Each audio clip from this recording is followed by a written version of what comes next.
Welcome dear rockets, कैसे हैं आप सभी। तो आज हम देखने वाले हैं बर्लिन अनडेड। ये 2010 में रिलीज हुई जर्मन मूवी है दोस्तों, ज़ॉम्बी फिल्म। तो आज की कहानी में माइकल अपनी एक्स गर्लफ्रेंड को मनाने के लिए वेना से बर्लिन जाता है, पर वहां पहुंचने पे उसको पता चलता है कि उसकी गर्लफ्रेंड तो मिसिंग है और बर्लिन में ज़ॉम्बी वायरस फैल चुका है। आगे क्या होता है जानने के लिए बैठे रहिएगा। तो फिल्म की शुरुआत में माइकल नाम का एक आदमी अपनी गर्लफ्रेंड गबी के अपार्टमेंट में उसकी कीज वापस करने चाहता है। दरअसल कीज वापस करना तो एक बहाना होता है दोस्तों। गबी ने माइकल से ब्रेकअप कर लिया था, इसलिए वो उसे समझा बुझाकर पैचअप करने के लिए आया होता है। मगर ये क्या, माइकल देखता है कि गबी के अपार्टमेंट का दरवाजा तो पहले से खुला हुआ है। वो आवाज लगाते हुए धीरे धीरे गबी के घर के अंदर जाता है। वहाँ उसे गबी तो नहीं मिलती, पर जॉन नाम का एक प्लम्बर काम करते हुए जरूर दिखता है। तो माइकल जॉन से कहता है कि अरे मैं गबी का बॉयफ्रेंड हूँ, ये गबी का ही घर है ना, क्या तुम्हें पता है कि वो इस वक्त कहाँ पर होगी। लेकिन जॉन माइकल के सवालों का कोई जवाब नहीं देता, बस वो अपने काम पे बिजी होता है। वो एक पाइप को खींचते हुए जोर से चिल्लाता है, बहुत ही अजीब तरीके से। माइकल तो डरकर दूसरे रूम में गबी को ढूंढने निकल जाता है। वो तुरंत उसको कॉल भी करता है, मगर कॉल लगता नहीं। फिर वो वॉइस मैसेज छोड़ देता है कि गबी मैं तुमसे मिलने बर्लिन आया हूँ, तुम हो कहाँ, प्लीज मुझे कांटेक्ट करो। तभी वहाँ पर जूनियर प्लम्बर हार्पर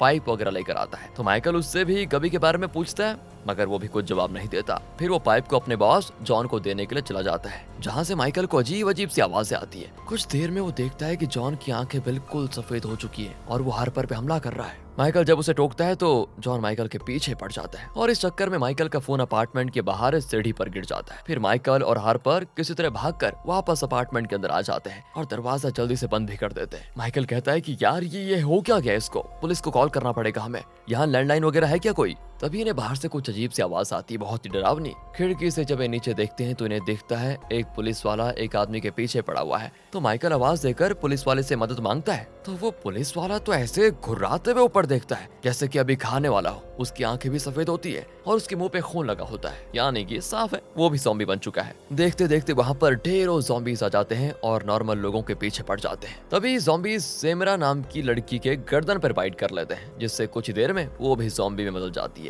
लेकिन माइकल नोटिस करता है कि दूसरे साइड के अपार्टमेंट में एक बॉडी बिल्डर सा आदमी है और उसके हाथ पे भी बाइट किया हुआ है और बाकी के ज़ॉम्बीज बिल्डिंग पे चढ़ने की कोशिश कर रहे हैं। माइकल जल्दी से खिड़की बंद कर लेता है और हार्पर से पूछता है कि गबी ने तुमसे कुछ कहा था क्या कि वो कहाँ जा रही है, मतलब कब तक आएगी वगैरह वगैरह। हार्पर कहता है नहीं ऐसा कुछ तो नहीं बताया था, हाँ मगर वो आपके आने से कुछ ही देर पहले निकली थी। है?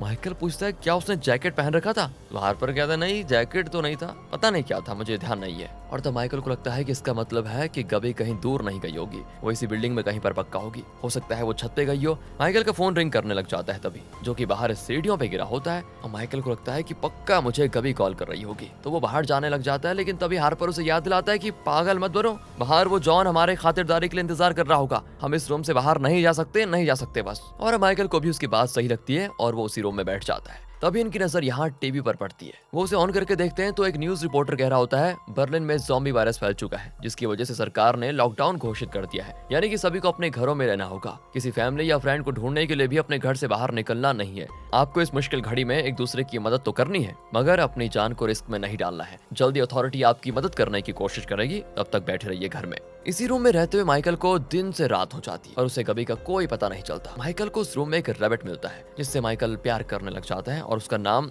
फ्लफी रखता है। माइकल की नजर पास में रखे कैमरे पर भी पड़ती है, तो उसमें कुछ फोटोज चेक करने लग जाता है, जिसमें उसे गबी की बहुत सारी फोटोज देखने को मिलती है। अगली सुबह हार्पर देखता है कि टीवी पे सिग्नल नहीं आ रहा, टीवी पे बस टेस्ट स्क्रीन दिखाई दे रही थी और बीप बीप की आवाज। तभी ये किसी तरह गबी का रेडियो ढूंढ कर निकालते हैं, पर इसी बीच होता यह है कि बाहर से एक आदमी की आवाज आती है, जो कह रहा होता है कि सारे ज़ॉम्बीज बाहर चले गए हैं, कोई जाकर बिल्डिंग का मेन गेट बंद कर दो। मगर डर के मारे किसी की हिम्मत नहीं होती नीचे जाने की। तब जेम्स नाम का एक बंदा हिम्मत दिखाता है और वो हाथ में लोहे के एक पाइप लेकर नीचे जाता है। आवाज को सुनकर कुछ ज़ॉम्बीज उसकी ओर आते भी हैं, तो लोहे के उस पाइप से वो ज़ॉम्बीज को मार गिराता है। लेकिन होता यह है कि जल्द ही और भी ज़ॉम्बीज जेम्स पे हमला कर देते हैं और उतने सारे ज़ॉम्बीज का मुकाबला बेचारा जेम्स अकेले नहीं कर पाता। ज़ॉम्बीज तो उसे नोच नोच कर खा जाते हैं और जेम्स की बहन मिमी खिड़की से अपने भाई को मौत के मुंह में जाते हुए देखती रह जाती है, रोने के सिवा कुछ कर नहीं पाती। ये देखकर सभी अपने अपने अपार्टमेंट का खिड़की बंद कर लेते हैं। इसके बाद माइकल रेडियो ऑन करता है तो पता चलता है कि स्टेट में इमरजेंसी डिक्लेयर कर दी गई है। वो बॉडी बिल्डर भी रेडियो पे न्यूज सुन रहा होता है। उसने अपने हाथ पे मरहम पट्टी की होती है, लगता है शायद उसे किसी ज़ॉम्बी ने काट लिया है।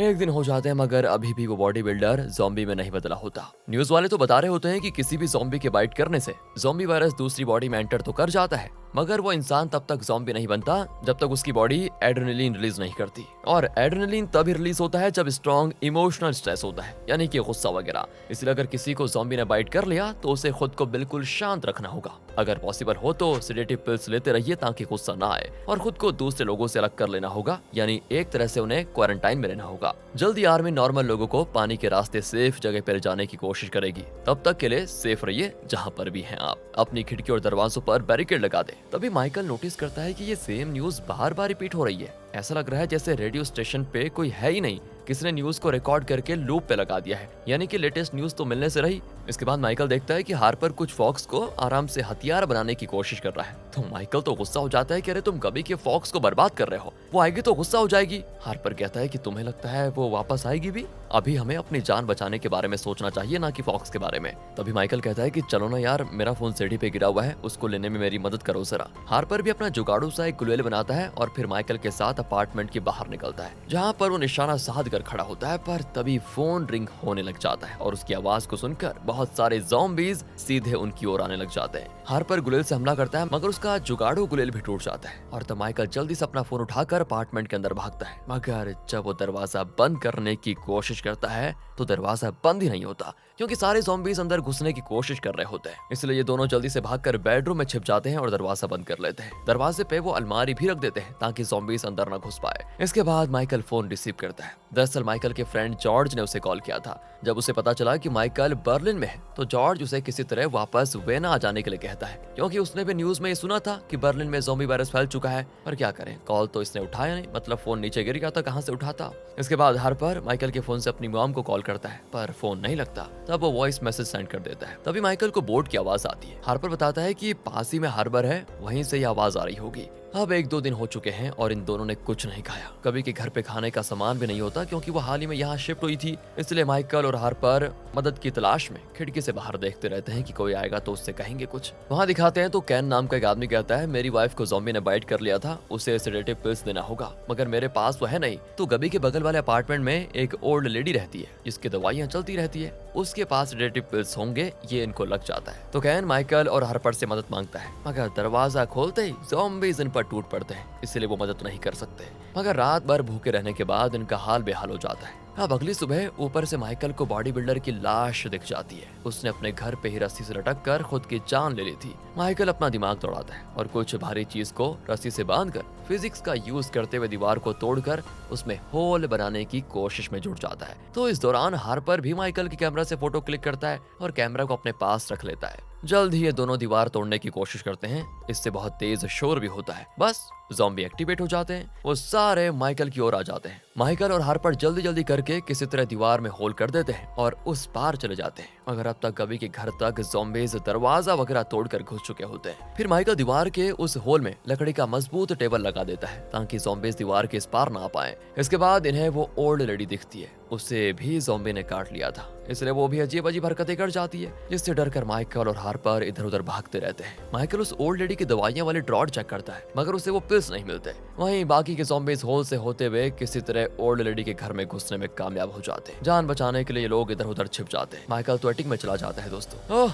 वहाँ उसे गबी मिलती है, जो कि माइकल को देखकर बिल्कुल हैरान। माइकल तो गबी को देखकर बहुत खुश होता है कि तुम यहाँ हो। वो उसे बताता है कि मैं तुम्हारे कीज लौटाने आया हूँ। तब गबी कहती है कि बुद्धू, वो तो तुम पोस्ट ऑफिस के थ्रू भी भेज सकते थे ना, तुम खुद यहाँ पर क्यों आ गए? माइकल कहता है कि मैं वेना से बर्लिन सिर्फ तुम्हारे लिए आया हूँ, तुम्हें अच्छा नहीं लगा क्या? वो कहती है कि नहीं नहीं, ऐसी बात नहीं है, मुझे अच्छा लगा। पर तभी वहाँ पर उस ओल्ड लेडी का बेटा आ जाता है और यहाँ माइकल का दिल टूट जाता है दोस्तों, क्योंकि आगे उसे पता चलता है कि कबी ने उससे ब्रेकअप इसीलिए किया क्योंकि वो उस ओल्ड लेडी के बेटे के साथ रिलेशनशिप में है। और जब कबी वेना से यहाँ आ रही थी तब उसने माइकल से ये कहा था कि मैं बर्लिन अपना करियर बनाने के लिए जा रही हूँ, मगर यहाँ आते ही वो दूसरे लड़के के साथ इन्वॉल्व हो गई। अब अपने बॉयफ्रेंड के आते ही कबी माइकल से दूर हो जाती है। तो देखा दोस्तों, माइकल तब से कबी को ढूंढ रहा था, लेकिन पता चला वो तो बगल वाले अपार्टमेंट के एटिक में बैठी हुई है अपने बॉयफ्रेंड के साथ, जिसकी मॉम अब ज़ॉम्बी बन चुकी है। इसलिए कबी और उसका बॉयफ्रेंड एटिक में छुपे हुए थे। अब इन दोनों को लगता है कि कहीं माइकल भी इन्फेक्टेड तो नहीं हो गया, क्योंकि उसके हाथ से खून बह रहा होता है। माइकल उन्हें समझाने की कोशिश करता है कि देखो मुझे बस चोट लगी है नॉर्मल सी, मुझे किसी ने बाइट नहीं किया, मगर गबी ने उसको धोखा दिया। इससे वो काफी गुस्से में होता है और गबी और उसके न्यू बॉयफ्रेंड को लग रहा होता है कि माइकल झूठ बोल रहा है, उस पे पक्का ज़ॉम्बी ने काट दिया होगा। ये लोग सोचते हैं कि अगर उसे ज्यादा गुस्सा आ गया तो वो भी ज़ॉम्बी बन जाएगा, इसलिए वो पिल्स माइकल को देते हैं और जबरदस्ती खाने की जिद भी करते हैं। उनकी तसल्ली के लिए माइकल वो पिल खा लेता है और उस पट्टी में कुछ और पिल्स होते हैं, उसे भी वो अपने पॉकेट में रख लेता है। अब गबी तो बेचारे माइकल को मिलने से रही, इसलिए वो अपनी जान बचाकर सही सलामत वेना लौटना चाहता है, क्योंकि धोखा हो गया भाई के साथ। इसके लिए वो बिल्डिंग के सबसे टॉप पर जाता है, जहाँ से उसे बिल्डिंग के ठीक पीछे एक लेक दिखाई देती है जिसमें बोट है। दूसरी ओर हार्पर के पास जब ओल्ड लेडी आती है तो अचानक से हार्पर के हाथों से कैमरे का बटन दब जाता है, जिससे होता यह है कि कैमरे का फ्लैश जल जाता है और फ्लैश से ओल्ड लेडी डरकर भाग जाती है, जिससे हार्पर को समझ में आ जाता है कि ज़ॉम्बीज़ कैमरे के फ्लैश को देखकर डरते हैं। वहीं माइकल किसी तरह कैन के घर पर आ जाता है, जहां वो पिल्स कैन को देता है, क्योंकि कैन की वाइफ भी इन्फेक्टेड हो गई थी और कैन किसी तरह उसे बचाने की कोशिश कर रहा है। रात हो जाती है और बाहर से अचानक अजीब सी आवाज आती है। माइकल जब विंडो से देखता है तो पता है दोस्तों क्या दिखता है? हार्पर कैमरे के फ्लैश लाइट से डरा डरा कर सारे ज़ॉम्बीज़ को किसी तरह बिल्डिंग के मेन गेट से बाहर कर देता है। ये सब आवाज सुनकर कैन की वाइफ को आता है गुस्सा और वो वायलेंट हो जाती है। यहाँ वो माइकल और कैन को मारना चाहती है, मगर सिचुएशन ऐसी बन जाती है कि जब वो कैन पे हमला करने के लिए दौड़ती है तो कैन के साथ साथ खुद भी खिड़की से बाहर निकल जाती है और इतनी ऊंचाई से गिरने के कारण उसकी नई नई ज़ॉम्बी बनी वाइफ दोनों मर जाते हैं। अब इस बिल्डिंग में सिर्फ 4 लोग जिंदा बचते हैं, जो कि होते हैं माइकल, हार्पर, माइक और अनीता। दोस्तों अनीता वही लड़की है जिसके भाई को ज़ॉम्बीज़ ने अपना शिकार बना लिया था, यानी कि जेम्स की बहन। अब इन्हें तो लग रहा होता है कि बिल्डिंग में खतरा नहीं है, इसलिए ये लोग पहले तो पेट भर के खाना खाते हैं, क्योंकि इन्होंने कई दिनों से खाना नहीं खाया होता। इसके बाद हार्पर ने जो ज़ॉम्बीज़ की कमजोरी पकड़ी होती है उन्हें फ्लैश लाइट से डराकर भगाने की, तो माइकल भी कुछ रैंडम चीजों के जुगाड़ से बड़ा सा एक फ्लैश लाइट बनाता है और फिर बाकी के लोगों को अपना अपना प्लान बताता है कि बिल्डिंग के पीछे मैंने बोट देखी, उसी बोट से हम लेक पार करके यहाँ से भाग सकते हैं, क्योंकि ज़ॉम्बीज़ स्विम नहीं कर पाते, इसलिए वो हमारा पीछा नहीं कर पाएंगे। मगर दिक्कत बस एक बात की है, बोट 2 सीटर है, यानी उसमें 2 लोग ही आ सकते हैं, इसलिए जिसका बचना ज्यादा जरूरी है वो ही पहले जाएगा और बाकी के 2 लोगों की मदद करने के लिए रेस्क्यू टीम को भेजेगा। माइकल की बात पे सभी एग्री हो जाते हैं, मगर आधी रात में ये माइक क्या करता है ना दोस्तों, वो कैमरा फ्लैश लाइट लेकर अकेले ही भागने के लिए निकल जाता है। तभी अनीता की नींद खुलती है और वो जल्दी से हार्पर और माइकल को जगा देती है। माइकल भी जल्दी से माइक के पीछे जाता है और कैमरा फ्लैश लाइट छीन कर वापस आता है, मगर दोस्तों माइक को ज़ॉम्बीज़ ने अपना शिकार बना लिया था, साथ ही उन्होंने माइक को भी बाइट कर लिया होता है। इसलिए माइकल सोच लेता है कि मेरी तो कहानी खत्म हो गई है, कम से कम मैं हार्पर और अनीता की जान बचा लूं। तो वो फिर से जुगाड़ करके एक छोटी सी गाड़ी टाइप बनाता है, जिसमें बैठकर हार्पर पैडल मारता है तो उसकी गाड़ी आगे बढ़ती है और अनीता बड़े से फ्लैशलाइट को थोड़े थोड़े समय बाद जलाती है, जिससे होता यह है कि सारे ज़ॉम्बीज़ उनके करीब आने से डरते रहते हैं और इस तरह हार्पर और अनीता लेक के पास चले जाते हैं। वहीं इधर माइकल देखता है कि ओल्ड लेडी ने अपने बेटे को भी बाइट कर लिया है और वो अभी भी अपने बेटे के पीछे पड़ी हुई है, साथ ही उसने गबी को भी बाइट कर लिया है। ये देखकर माइकल गबी को हक कर लेता है। नॉर्मल रहकर वो गबी को नहीं पा सका, पर शायद ज़ॉम्बी बनने के बाद दोनों साथ में घूमे, यू नेवर नो, कुछ भी हो सकता है। उधर हार्पर और अनीता बोट से निकल जाते हैं। वहीं माइकल गबी को छोड़ता ही नहीं, वो खुद को छुड़ाने की काफी कोशिश करती है, पर माइकल उसे हक किए रहता है। इसी के साथ ये मूवी यहाँ पर खत्म होती है। बाकी अगर आपको वीडियो अच्छी लगी हो, स्टोरी अच्छी लगी हो, एक्सप्लेनेशन अच्छा लगा हो तो लाइक कीजिएगा यार, चैनल को सब्सक्राइब। मिलते हैं आपसे अगली वीडियो में, ध्यान रखिएगा अपना। Thanks for watching.